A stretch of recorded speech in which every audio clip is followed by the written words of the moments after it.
Ранним утром по траве, да босыми ножками к роднику воды попить,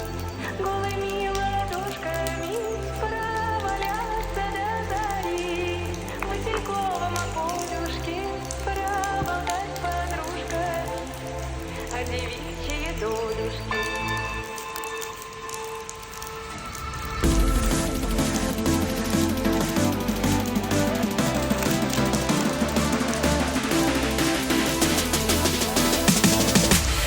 Ранним утром по траве, да босыми ножками к роднику воды попить, голыми ладошками проваляться до зари, в васильковом